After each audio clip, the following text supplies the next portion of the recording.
I never asked for the job at the burned-out grocery store. It came in an email from a cleanup subcontractor I barely remembered signing up with. Emergency Site Restoration, or some other forgettable name like that. The pay was good. Too good. Double my normal rate, no questions asked. Just a name, an address, and a start time. Ray Holloway, 6 a.m. sharp. The place used to be called Price Right Market, a 24-hour grocery spot on the edge of town.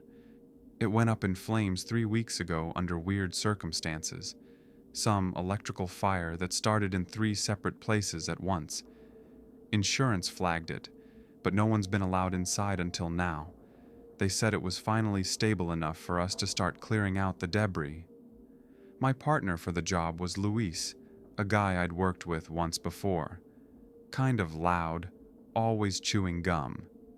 He smoked clove cigarettes that reeked like funeral homes. We pulled up just after sunrise, our van rattling over the cracked asphalt of the parking lot. Most of the building was blackened, roof half collapsed, windows burst out, and charred beams poking up like broken ribs. "This place is toast," Luis said, stepping out and spitting on the ground. "You sure they're paying us to clean this?" "Just the interior salvage," I muttered, eyeing the entrance. "I guess whatever's left." We geared up. Masks, gloves, boots thick enough to stomp nails flat. The air inside was a mix of ash, wet plaster, and something chemical. Every step stirred a puff of soot. Shelves melted into black lumps. The freezers looked like they'd sagged inward. But even in the mess, I could see someone had tried to sweep a path through the center aisle. Not recently, but sometime after the fire. That was the first thing that made my stomach go tight. Then I saw the door. At the very back of the store, where the employee break room and storage used to be, stood a door marked in bold white letters, "Staff Only." Unlike everything else, it wasn't touched by flame. The paint was unbubbled, the frame was stainless steel, and right above it, a fluorescent light was on. "Wait, there's no power, right?" I asked. Luis looked up from kicking a scorched display. "Number cut at the source." That's what they told me. "Why?" "That light's still on." We stared at it for a second. The hum was faint, but steady. That kind of electrical buzz that seeps into your teeth if you listen too hard. "Maybe it's on a battery or something," Luis offered, clearly not believing his own theory. The door didn't belong. Everything else was broken, twisted, or black with soot. But that door looked like it had just been installed. I walked toward it, crunching glass underfoot, and reached out. The handle was ice cold, like it had been pulled from a freezer. "Dude," Luis said, keeping his distance. "Maybe we just report it. Call it in, you know? I just want to see what's behind it." He shook his head. "That's how people end up missing. First you open the creepy door, then boom. Next thing you know, your face is on a milk carton." "Do they even do that anymore?" "Point stands, man." But I wasn't listening anymore. I leaned closer, hand on the knob. From behind the door, I could hear music. The soft, looping kind you hear in empty retail stores late at night. Faint saxophones and violins, cheerful but cold. And beneath it, something else. Something like whispers. Not words, just breath moving across a microphone. I turned to Luis. "You hear that?" "No," he said, "and I don't wanna." So I opened it, and I stepped through. I swear to God, the air changed. 1 second, I was in a ruined building with ash in my nose, and the next, it smelled like lemon cleaner and floor wax. The lights weren't just on, they were bright. The hallway was clean, pristine, like the fire never touched it. Behind me, the door shut on its own, and when I turned around, Luis was gone.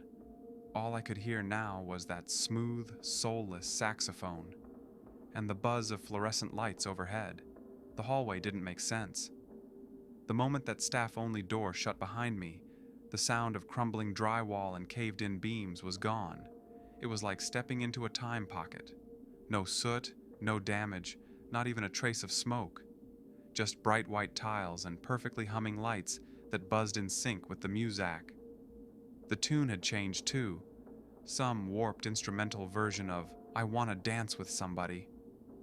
I walked forward slowly, my boots squeaking on the shiny floor. On either side were gray-painted walls, a bulletin board with laminated memos, Employee of the Month Rachel S., and a fire extinguisher mounted in a glass case that looked untouched. Then I saw it. A door with a plastic placard. Manager, Ray Holloway. I stared at it for a long time. My hands were shaking. There's no way someone could have known my name. I wasn't even supposed to be in this place before this morning. I took the job through a third-party contractor. There weren't even proper onboarding forms. I reached for the doorknob anyway. Inside was an office. Neat, sterile, faux wood desk, filing cabinet, old-style corded phone. A coffee mug sat steaming on a coaster that read, "Best Boss." My skin prickled when I looked closer. The mug had my initials on it, RH, in bold serif letters. My throat was dry. This wasn't a prank. This wasn't something someone could have set up overnight. On the desk, a row of CRT monitors blinked to life. 6 of them, arranged in 2 neat stacks. Each showed different camera angles from inside the store. Some pointed at shelves, some toward aisles, one on the meat department. All of them looked new, untouched. The store was clean, organized, not burnt to a crisp like the real Price Right. I walked into this morning, then I saw the final monitor. It showed me, standing exactly where I was, staring at the monitors. But I wasn't alone. Behind me, in the reflection on the monitor's glass, stood a second figure. Taller, pale, wearing the old red and beige Price Right vest with no name tag. The face was impossible to make out. It was smudged, like someone had dragged wet fingers across a photo. I spun around, heart pounding. Nothing there. Nothing but the closed office door. I grabbed the handle and yanked it open, expecting to find the hallway. But now it opened into a loading bay, wide and echoing, with shelves stacked high with sealed cardboard boxes. There were no exits I could see, just endless stock aisles stretching into the shadows. My hands trembled as I pulled out my phone. No bars, no Wi-Fi, just 6:32 a.m. blinking on a frozen lock screen. "Luis?" I said aloud, just in case. My voice bounced off the walls. "You there?" A faint chime answered me, like one of those motion sensor doorbells, the kind that go ding-dong when someone walks into a store. Then the intercom crackled. "Manager Holloway to aisle 9, a robotic voice said. "Clean up on aisle 9. It repeated, a little louder this time. I turned in a slow circle, trying to figure out where to go, which direction to run, but it all looked the same. Identical aisles, identical boxes, nothing labeled. The monitors hadn't just shown me, they were showing now, real time. This place was watching me, and something else might be here too. I didn't know which direction aisle 9 was. There weren't any signs, and every row looked identical. Same cardboard boxes, same unnatural stillness. But the voice had called for me. Manager Holloway, it said, like that was who I really was here. I picked a direction and started walking. The only sound was my own footsteps. Not even the hum of the lights anymore, just the squeak of my boots and the distant echo of my breath. The air felt thicker with each step, like I was moving underwater. And still, somewhere ahead, that cheerful myuusic played on, a warped piano loop now, slow and syrupy. Then I heard it. Footsteps, not mine. They were light, precise. 2 steps, then a pause. 2 more. They were coming from the next aisle over.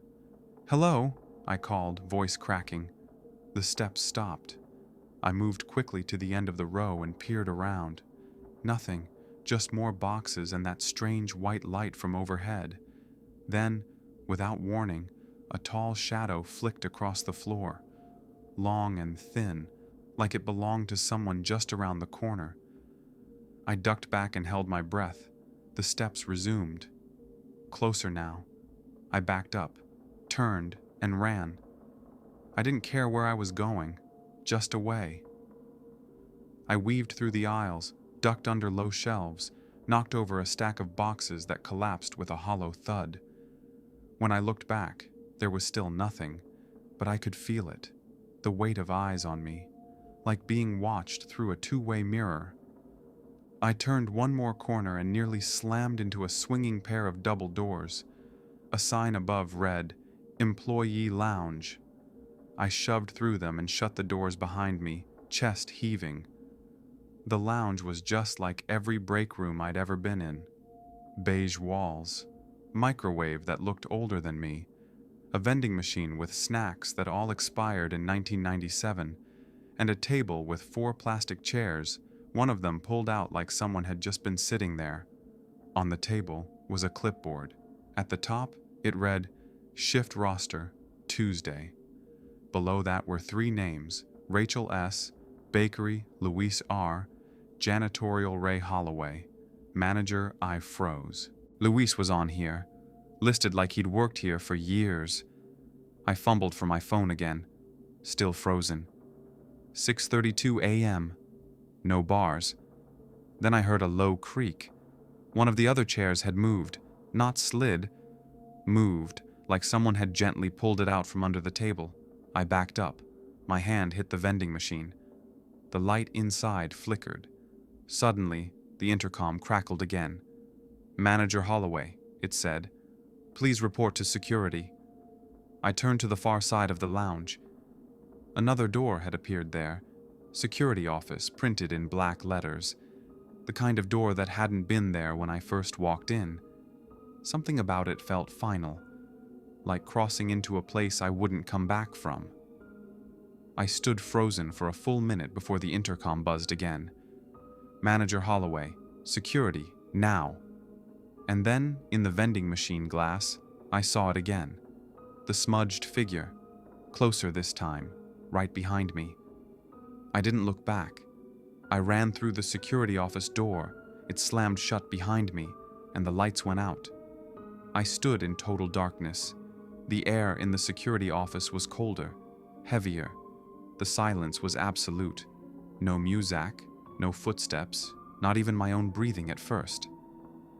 Then, with a low mechanical click, the monitors in front of me blinked to life one by one, casting dim white-blue light across the room.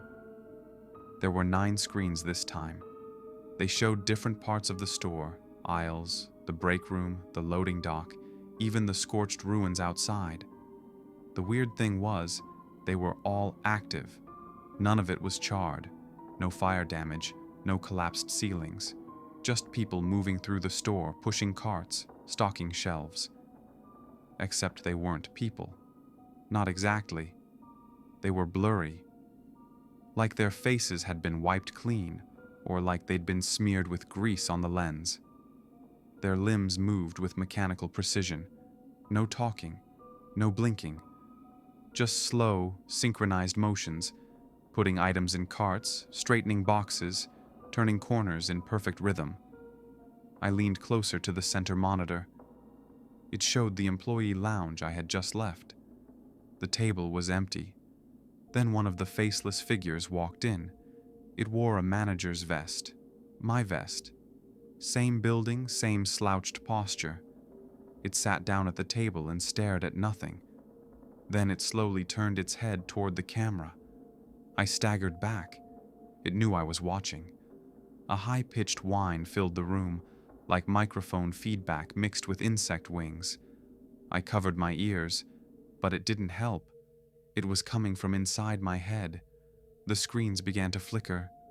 For a split second, one of them showed a hallway I hadn't seen before. Long, narrow, lit only by red emergency lights. Something crawled across the floor on all fours. Fast. Then the screens went dark again. The door behind me creaked open. I turned slowly.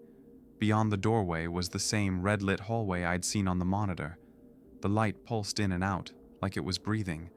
I could still hear that high whine fading in and out like a warning. But I stepped through. The hallway smelled like old water and cleaning solution. The tiles here were cracked, smeared with black handprints. Every few feet, a mirror was mounted to the wall, convex security mirrors, like the kind near store corners. I avoided looking in them. I didn't want to see what might be behind me. Halfway down, a voice whispered, barely audible, like someone standing right at my ear. "You shouldn't be here." I froze. The mirror to my left shimmered. I forced myself to glance. Nothing behind me, just my own reflection, except I wasn't moving. My reflection was perfectly still. Then it blinked. I ran. The hallway twisted, turned, doubled back on itself. Doors appeared and vanished. One said HR. Another said training room. One was labeled simply Rachel. I didn't open any of them. At the end of the corridor, I saw a glowing exit sign. I sprinted for it, heart pounding in my throat. But when I reached it, the wall was solid. The exit door was painted on. I slammed my fists against it. Nothing, no give. Behind me, the whisper came again. "Manager Holloway, the shift isn't over yet." I turned, breathing hard. The hallway was empty. Then, at the far end, something rounded the corner. It crawled. Its limbs bent wrong, skin the color of freezer frost. Its head tilted sideways, as if it was trying to listen to me from across the hall. And then it started moving faster. I grabbed the nearest door, janitorial supply, and flung it open. Inside was darkness, but I didn't hesitate. I dove in and slammed the door shut just as it reached me. Everything went black again. Then the lights above flickered on, a dim green tint this time, and I realized I wasn't alone in the room. Something was breathing in the corner. I didn't move at first. The breathing in the corner was ragged, wet, like lungs trying to remember how to work. I squinted in the dim green light, heart hammering so loud I was sure whatever was in here could hear it. Then I saw it.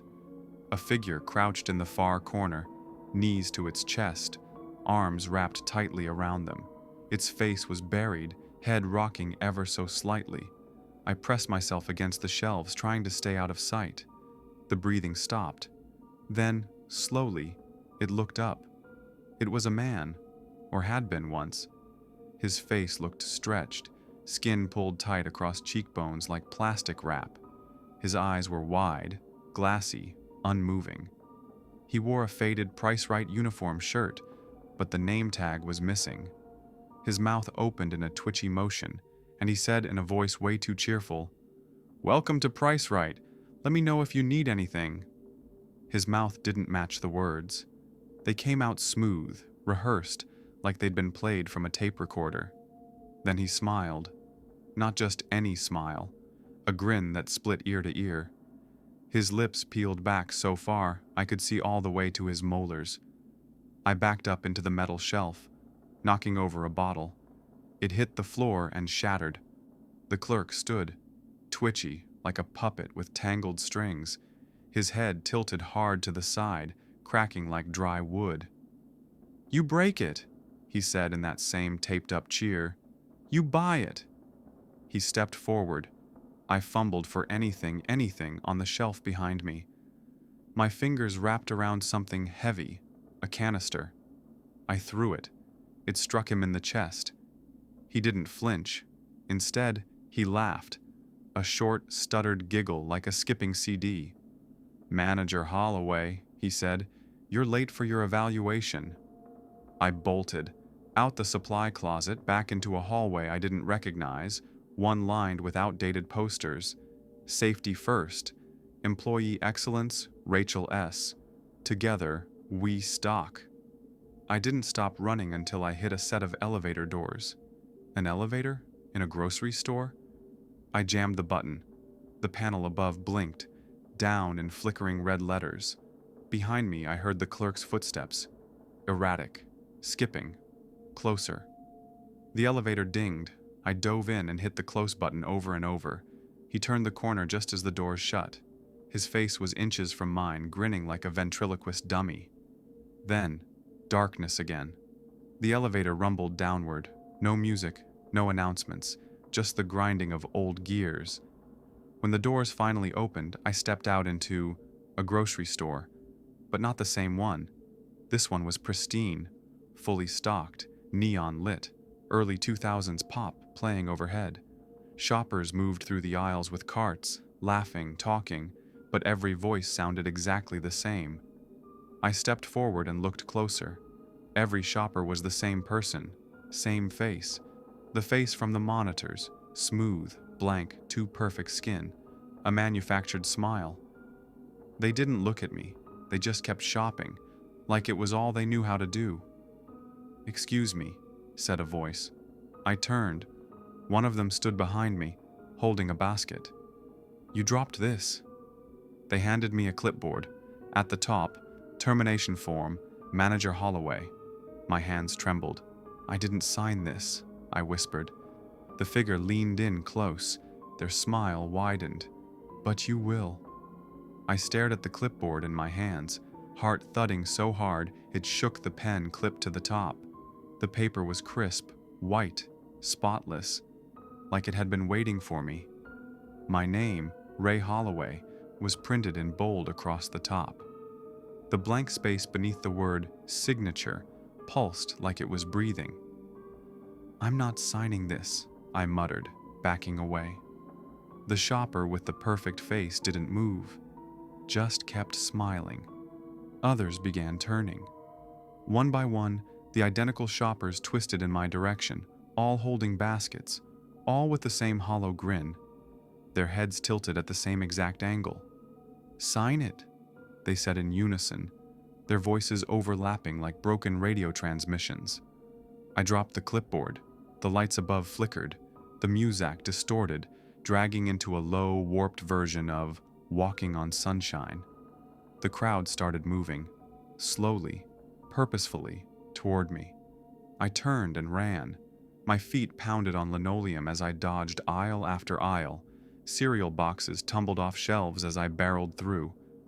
A baby doll fell from a display stand. It had the same smiling face. Its plastic eyes followed me as I passed. I crashed through the frozen food section, the air turning sharp and cold. Fog puffed from my mouth. The glass doors to the freezers were frosted, and behind them, shadows moved. Not items, not packages. Things. Pressed up against the glass like they were trying to get out. Limbs twitched. Eyes blinked. One of them whispered, "Manager Holloway." I stumbled backward into a checkout lane. The register dinged. "Transaction incomplete," chirped the automated voice. "Manager not approved for exit." A shriek came from behind me.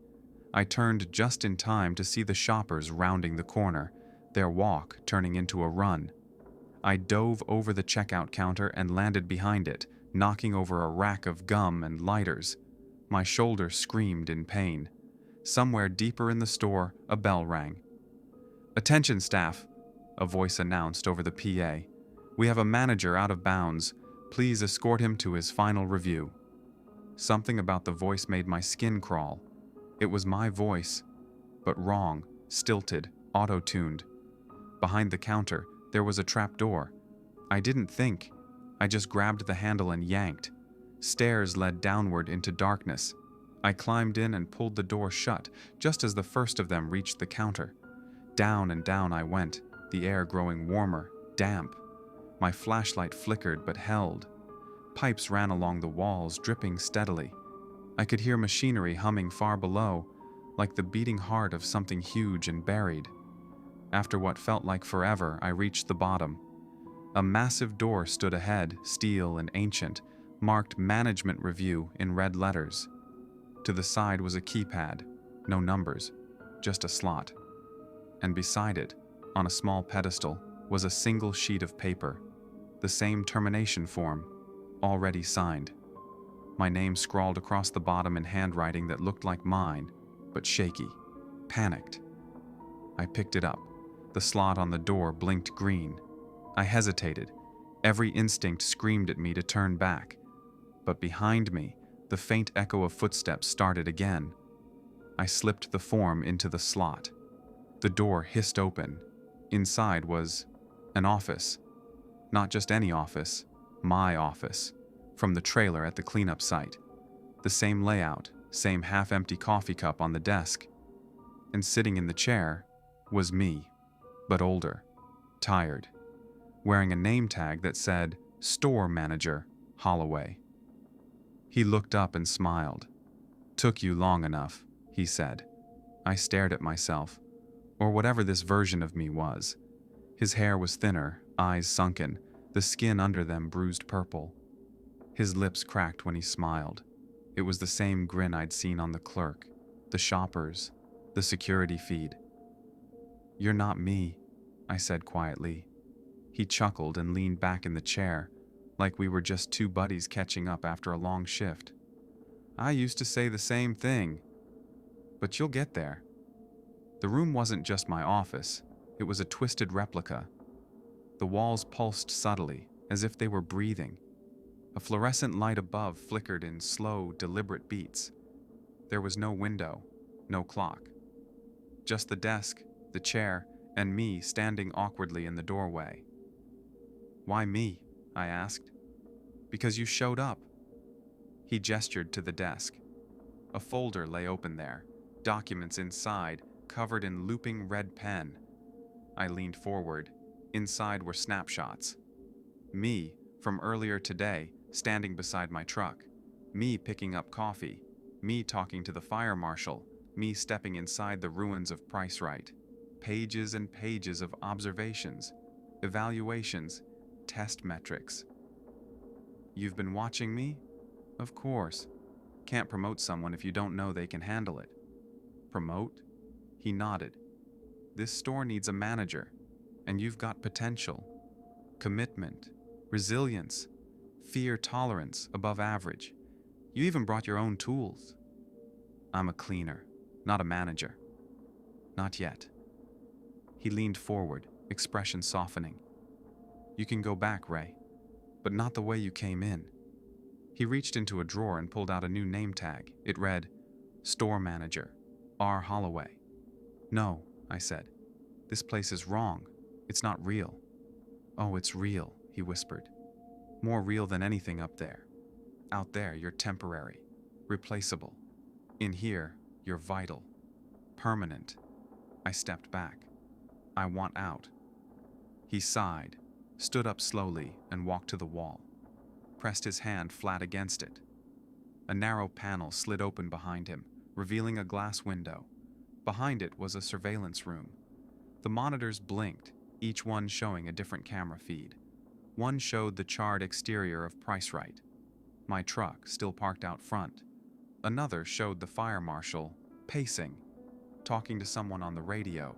And then, one screen showed me, curled up in the supply closet, eyes open, mouth twitching, dried blood at my temple, motionless.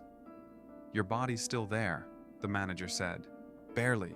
You're in between now." "What happens if I don't take the job?" I asked. He smiled again, tired this time, like someone who's seen 100 people ask the same question. "You get recycled, like everyone else. You become a part of the store. Inventory, greeter, maybe even one of the smiling clerks. You think they started out like that?" I shook my head. "Number, there has to be another way." He turned back to the desk, pulled out a small key and placed it beside the name tag. "This unlocks the emergency exit, one use only. But it'll take you out, fully. No job, no memory.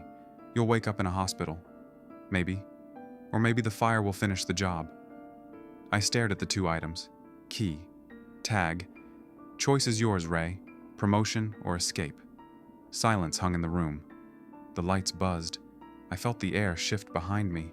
The footsteps of those perfect-faced shoppers, getting closer. I reached forward and grabbed the key. His expression didn't change. "Figured," he said. "You never were management material." He turned his back on me and sat down again. I ran. Back through the hallway. back past the flickering ads and the whispering doors, toward a glowing red sign I hadn't seen before. Emergency exit. I jammed the key into the lock. It clicked. The door opened to a blinding white light, and then nothing. I woke up in a hospital bed. Bandages, IV drip, the smell of antiseptic. My head screamed, but I was breathing. A nurse looked down at me. "Welcome back, Mr. Holloway." I tried to speak, but my throat was raw. She poured me water. "The fire crew found you unconscious. You were lucky. Another few minutes and..." She trailed off. Behind her, on the bedside table, something glinted. A plastic name tag. It read, "Store Manager, Holloway." I didn't touch it, but I swear I heard myuusic playing softly down the hallway. Somewhere, a voice whispered, "Clean up on aisle 4.